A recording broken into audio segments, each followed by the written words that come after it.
Hi, in this video, we're going to talk about 5 things that could slow down your truss order. My name's Chad Johnson. I'm with Truss Components of Washington. I've been in the truss industry for over 30 years, and I'm excited to talk to you about this topic. Item number 1 that can slow down your truss order: incomplete plans. And this can get you from the very start in the estimating stage. A complete set of plans needs to include a full address so that we know where we're going and what we need to design for as far as loading goes. It needs to have dimensions. You would be surprised to know how many plans we receive that don't have dimensions. We can try to scale it, but that takes a bit longer and we're not really sure if we're getting it exactly correct. So full dimensions are a big bonus. Also, the roof slope should be called out. If we don't have a roof slope, again, we're guessing, and that affects the cost of the trusses, how they're designed, all sorts of stuff. So we'll want that information. Additionally, a section view is really important. At least one section view. We need to see what the truss looks like where it sits on the wall, and do we have vaulted ceilings? Is it a flat ceiling? How are the trusses interacting with the interior of the building?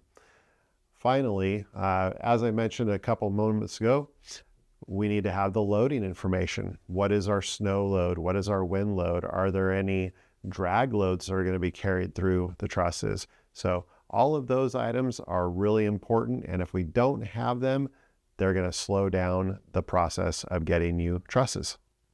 Item number 2 that can slow down your truss order is last-minute changes. Whether there is a change on site that requires a dimension to be different than what was originally planned, or if there's a decision to add a vault where the ceiling was flat, or change to a hip roof where it was gables originally, those last-minute changes, they will slow down your truss order. It is best to have those details worked out at the very beginning.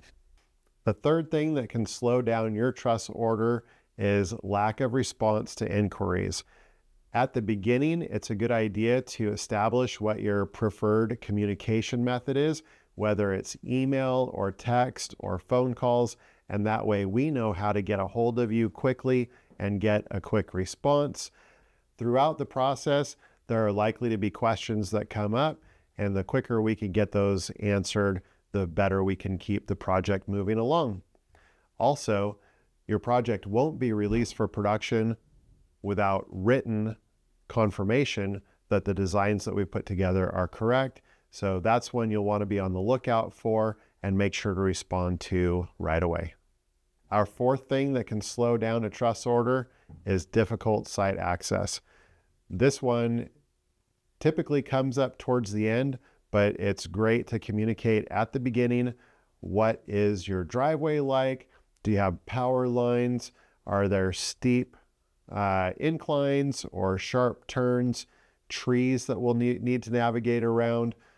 All sorts of questions. You should figure that the truss delivery truck is going to be the largest vehicle that arrives on your site during your construction process. If it's not the largest, it's going to be very close. So if there are any questions about whether or not we'll be able to get our truck into your job site, bring those up early and we can get those questions resolved well ahead of time. The fifth and final one that we're going to talk about in this video that can slow down your truss order is slow payment. It's a tough one to talk about sometimes, but we have to cover it. Most of the time, if you're doing just a single project, you're going to be a cash customer, and most truss companies will require that you prepay for that package. The trusses are not going to be usable on any other project. We need to make sure that we confirm all of the details about the trusses ahead of time, get payment ahead of time, and then we can move those trusses out to production and on to delivery. If you are a client who does multiple projects and has set up a credit account, then any history of late payment may slow down the order process because we'll want to get that worked out ahead of time. But just in general, getting that money part taken care of well in advance will help keep your project moving forward. I hope this has been a helpful video for you. I've certainly enjoyed sharing these points, and we want to help make sure that your project moves along as rapidly as possible with little stress and little hassle. And so if you like the video, we've got more we can share with you. This video talks about the anatomy of a truss, and this video down here talks about the difference between manufactured floor trusses versus floor joists. We'll see you in the next one.